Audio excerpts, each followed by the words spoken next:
முதல்ல இந்த மாதிரி சினிமா ஃபங்க்ஷன்னா ஃபஸ்ட்டு டைரக்டரை பற்றி தான் நான் எங்கே போனாலும் பேசுகிறது. ஆனால் இந்த படத்தில் இந்த விழாவில் வந்து முதல்ல ப்ரொடியூசரை பற்றி பேசுகிறேன். பட் அவரும் ஒரு டைரக்டராக இருக்கிறதுனால அவருக்கு தான் முதல்ல என்னுடைய நன்றி. ஏன்னா நான் தயாரித்த அந்த படம் கூகுள் குட்டப்பா வந்து ரொம்ப வருஷத்துக்கு அப்புறமா, தெனாலிக்கு அப்புறமா கிட்டத்தட்ட 20 வருஷம் கழித்து நான் மறுபடியும் ப்ரொடக்ஷனில் வரும்போது தயாரிக்கிற படம். ஸோ அந்த படத்தில் வந்து நம்ம அசிஸ்டன்ஸை இன்ட்ரடியூஸ் பண்ணோம். ஸோ இவங்க நல்லா வரணுமேன்றது ஒரு ஒரு பயம் இருந்துகிட்டே இருக்கும்போது அந்த படம் ரிலீஸே ஆகலை.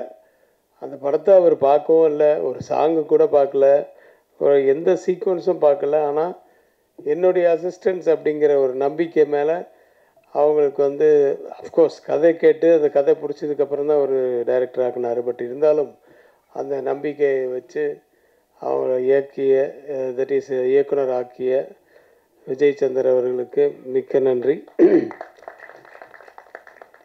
ஏன்னா ஆக்சுவலாக வந்து இந்த படம் ரிலீஸுக்கு முன்னாடியே பண்ணதுனால நீங்கள் தான் அவங்களுக்கு பெரிய சப்போர்ட் ஃபஸ்ட்டு. ஏன்னா அவங்க ஒரு தெம்பாக பண்ணுற அந்த எண்டு போர்ஷன் ஷூட்டிங் ஆச்சு, அந்த போஸ்ட் ப்ரொடக்ஷன்லாம் வந்து ரொம்ப தெம்பாக நமக்கு இன்னொரு படமும் இருக்குது அடுத்தது அப்படின்றது நானும் வெளியில் சொல்லிக்கிறதுக்கு ஒரு பெரிய ஒரு சந்தோஷமாக இருந்தது. ஸோ நன்றி. இன்றைய கதாநாயகன் ஆடியோ ரிலீஸ் தானேப்பா, சாம் சிஎஸ். அவரோட அப்பப்போ கொஞ்சம் ஒர்க் பண்ண அனுபவம் இருக்குது. இந்த கலைஞர் நூறில் கூட என்ன வந்து நான் இந்த கலைஞரின் தசாவதாரம் பண்ண சொல்லி ஒரு 10 இயக்குநர்கள் வந்து நம்ம ஆஃபீஸில் வந்து உக்காண்டாங்க, நீங்கள் தான் பண்ணோம், ஏன்னா தசாவதாரம்னு இருந்தால் நல்லாயிருக்கும் அப்படின்னு யோசிச்சோம். சரி, நான் அதிலெல்லாம் பண்ணிவிட்டு அதில் மியூசிக்கு வந்து சாம் சிஎஸ் சொன்னோன்னா ஒரு வார்த்தை கூட மறுப்பு சொல்லாமல் இம்மீடியட்டாக போட்டு கொடுத்தாரு. ஸோ கொஞ்சம் அப்பப்போ பழக்கம் இருக்குது. அவருடைய ஸ்டுடியோவுக்கும் போயிருக்கேன். ஒரு மாதிரி வித்தியாசமான ஒரு வாய்ஸ் அவருக்கு. இந்த படத்தில் கூட இந்த மயக்கிட்ட நீங்கள் தானே பாடியிருக்கீங்க, அந்த மாதிரி வாய்ஸ் நிறைய பாட்டுகள் அவர் வித்தியாசமான வாய்ஸில் பாடியிருக்காரு. மியூசிக் மேலே ஒரு பயங்கர ஒரு வெறி. அவன் ஆஃபீஸில் வந்து என் கூட பேசும்போது சொல்லியிருக்காரு. அதை பற்றியெல்லாம் பெருசாக வந்து ஞானஸ்தன் அப்படின்னு நான் சொல்லிக்க மாட்டேன் என்ன, ஆனால் வந்து வெறி இருக்குது சார், எனக்கு நிறைய வெறி இருக்குது. அதை போடணும், இது பண்ணோம், இப்படி பண்ணோம், வித்தியாசமாக பண்ணோன்ட்டு. அந்த வெறி கொஞ்சம் கொஞ்சமாக தெரியுது ஒவ்வொரு படத்துலேயும், அப்படி மெருகேறிட்டே போகுது. Continue that. All the best Sam. Art director Ilaiyaraaja மிக எனக்கு வந்து ஒரு அருமையான நண்பர். அந்த நிறைய லொக்கேஷன்ஸில் ஷூட் பண்ணோம். அந்த கோட்டிக்குப்பா சுதீப் படம் கர்நாடகத்தில், அதாவது இங்கே இந்தியாவுக்குள்ளே தான், ஆனால் நிறைய அங்கே பெங்களூரு, மறுபடியும் சென்னை, மறுபடியும் கொடைக்கானல், இது மாதிரி நிறைய இதில் பண்ணோம். ஸோ நிறைய அவருடைய அனுபவங்கள்லாம் கேட்டுக்கிட்டேன். அவர் தான் விஸ்வரூபமெல்லாம் பண்ணியிருக்காரு. ஸோ அந்த விஸ்வரூபத்தில் எப்படி அந்த நேச்சுரலாக இதெல்லாம் பண்ணிங்க, அப்புறம் கமல் சாரோட எப்படி அப்படி இந்த மாதிரி விஷயங்கள்லாம் நிறைய சொல்லுவார். இனிய நண்பர் அவர், நல்ல ஆர்ட் டைரக்டர். ஒரு இந்த வீட்லையா ஷூட்டிங் அப்படின்ட்டு வந்து வந்த உடனே சுத்திப்பு கேட்டாப்புல ஒரு இதை போட்டு, ஆமாம் ஓனர்லாம் இங்கே உள்ளே இருப்பாங்களா, எப்படி நிறைய நாள் ஷூட்டிங் இருக்குது நமக்கு, இல்லை ஓனர்லாம் எல்லாம் வெளியே அனுப்பிச்சிட்டோம் அப்படின்னு. எப்போ வெளியே அனுப்பிச்சிட்டிங்களா, வேறு இடத்துல லொக்கேஷன் செட்டுக்கு அது அப்படின்னு. சுதீப் வந்து நிஜமாகவே வந்து பார்த்து ஆச்சரியப்பட்டார். அவர் எவ்வளோ நிறைய படங்களில் வந்து அவர் நடிச்சிருக்காரு, அவர் பார்த்துருக்காரு. அவரே ஒரு இயக்குனர் வேறு. அவரே வந்து அது வந்து செட்டு மாதிரி ஃபீல் பண்ணாத ஒரு வீட்டை வந்து பார்த்த உடனே நிஜமாக ஃபீல் பண்ணார்ல, அதுதான் நமக்கு சக்ஸஸ். அந்த செட்டுன்னு தெரியாத அளவுக்கு. ஸோ அது இங்கே தான் நம்ம லாய்ட்ஸ் காலனியில் பண்ணோம். ஸோ இது மாதிரி நிறைய அனுபவங்கள் இருக்குது அவரோட. வாழ்த்துக்கள் என்னுடைய அசிஸ்டன்ஸுக்கிட்டேயும் ஒர்க் பண்ணதுக்கு. நிறைய டெக்னீஷியன்ஸ் ப்ளஸ் பிரதீப், அந்த எல்லாருக்கும் என்னுடைய வாழ்த்துக்கள். நிறைய பேர் எனக்கு நேரடி பரிச்சயம் இல்லை, ஆனால் படம் நான் பார்த்தேன்.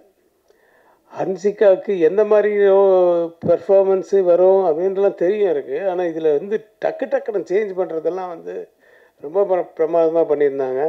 சில இடத்துல வந்து அந்த ஃபேஸ் எல்லாம் சேஞ்சு பண்ணி பார்க்கும்போது அதில் சிஜி வேறு இதில் இருந்தது. பட் அது ரொம்ப ரொம்ப நல்லா இருந்தது. எல்லாமே அந்த குழந்தைக்காக தான். அந்த சென்டிமெண்ட் இருக்குது படத்தில். சென்டிமெண்ட் மட்டும் இல்லை, அந்த செகண்ட் ஹாஃபில் அந்த சென்டிமெண்ட்டு தான் ரொம்ப அது டச் ஆகிற இடம். அதுதான் ஒரு குழந்தைக்காக. கார்டியன் என்ற டைட்டிலே வந்து என்ன சொல்ல வராங்க அப்படின்னு சொல்லும்போது, அந்த கார்டியன்ற டைட்டில் அந்த எண்டில் தான் எனக்கு வந்து திருப்தியாக இருந்துச்சு. It's really she is a Guardian for that girl அப்படின்ற ஃபீல் வந்துச்சு. அதுக்கு மேலே கதையை சொல்லக்கூடாதுல்ல. அந்த லேடி ஆர்டிஸ்டில் அந்த அவங்க அம்மாவை நடித்தவங்க எல்லாருமே ரொம்ப நல்லா பண்ணியிருந்தாங்க. தங்கதுரை ஆஸ் யூஷுவல், நீயும் மொட்டை ராஜேந்திரனும் பின்னிட்டீங்க. காமெடி இருக்குது, ஆக்ஷன் இருக்குது, நல்ல சாங்ஸ் இருக்குது, எமோஷன்ஸ் இருக்குது, ஹாரர் படத்துக்குரிய விஷயங்களும் இருக்குது, நிறைய எல்லாமே இருக்குது. என்னுடைய படங்களில் இருக்கிற மாதிரி எல்லா கலவையும் சேர்ந்த ஒரு படம் தான் அது. இப்போது கடைசியாக இயக்குநர்களுக்கு வரேன். இந்த சபரி கிரீசன், குரு சரவணன், இவங்க தான் இப்படி தான் பேர் வரும் என்னுடைய படங்களில். அவங்களுடைய பேரெல்லாம் இவங்க ரெண்டு பேரையும் வந்து ஆக்சுவலான கோவில் குட்டைப்பாக்கு வந்து இந்த ரெண்டு பேர் தான் வந்து இந்த மலையாள படத்தை ஒன்று காமிச்சு நீங்கள் நடிக்கணும் அப்படின்னாங்க. அதுக்கப்புறம் தயாரிப்பாளர் ஆகிட்டேன்னு வச்சுக்கோங்க. அதில் வந்து நீங்கள் அவங்க அந்த படத்தை இயக்குனராக முதல்ல இருக்க வேண்டியது. அது அந்த படம் எடுக்கலைன்னும் போது நாளே எடுக்கும்போது நீங்களே பண்ணுங்கள் அப்படின்னு சொன்னாங்கன்னா அவங்களுக்கு ரொம்ப சந்தோஷம். ஆனால் பேர் எப்படி சபரிகிரீசன், குரு சரவணன் அப்படின்னு ரொம்ப இருக்கக்கூடாது, ஷார்ட்டாக கூப்பிட்ற மாதிரி இருக்கணும்னு சொல்லிட்டு ஒரு 10 பேர் எழுதி பார்த்ததுக்கு அப்புறம் வந்து சபரி சரவணன், இப்போ குரு சரவணன்ற பதில் சபரி சரவணன் சொல்லி இது பண்ணேன். நீங்கள் என்றைக்குமே ஆனால் நண்பர்களாக இருக்கணும். உங்களுக்குள்ளே ஒத்துமை இருந்து அந்த கதைக்கும் உங்களுக்கு இதுவாக இருந்ததுன்னா டெஃபினட்டாக நீங்கள் ஒன்றா சேர்ந்து பண்ணுங்கள். அப்படி இல்லையா தனித்தனியாக பண்ணால் கூட உங்களுக்குள்ளே இருக்கிற அந்த ஃப்ரெண்ட்ஷிப் மட்டும் போகக்கூடாது அப்படிங்கிறத நான் சொல்லியிருக்கேன் அவங்கக்கிட்ட. ஏன்னா எல்லா விஷயத்துலையுமே ஒத்து வரணும் இல்லையா. அதனால் வந்து அந்த இது இந்த மாதிரி நம்ம அந்த படத்து ரிலீஸுக்கு முன்னாடி அவங்க 2 பேரும் ஒன்றா சேர்ந்து பண்ணுற அளவுக்கு ஒரு படம் அமைஞ்சுது அவங்களுக்கு. 2 பேர் 2 எக்ஸ்ட்ரீம்னு எதுக்கு சொன்னேன்னா, ஒருத்தன் அந்த சரவணன் வந்து எப்போ பார்த்தாலும் சிரிச்சுக்கிட்டே இருப்பான். இது பாருங்கள், இப்படியே எப்போவும் சிரிச்சுட்டு இருப்பான். இவன் எப்போவும் சிரிக்கவே மாட்டான். அந்த மாதிரி 2 பேரும் 2 டிஃப்ரெண்ட் கேரக்டர்ஸு. இதில் வந்து எனக்கு ஒரு விஷயம் ஞாபகம் வருது. இந்த பாலகிருஷ்ணா படம் பண்ண தெலுங்கில் இப்போது ரீசெண்டாக. பாலகிருஷ்ணாவுக்கு வந்து யாராவது அவரை பார்த்து அப்படின்னு சிரிச்சிட்டா போதும், அவருக்கு ஒரே கோவம் வரும். ஏய் எந்துக்கு நவுத்துறாரு, ఆయన ఎందుకు నవ్వుతున్నారు, ఎందుకు నవ్వుతున్నారు அப்படின்னு ஒருத்தரும் யாராவது கூப்பிட்டு, டேய் ஏன்டா சிரிச்சேன், எதுக்குடா என்ன பார்த்து சிரிக்கிற அப்படின்னு. ஒன்றும் இல்லை சார். ஒரு வாட்டி ஏதோ ஒரு இவன் சரவணன் மாட்டிக்கினான்.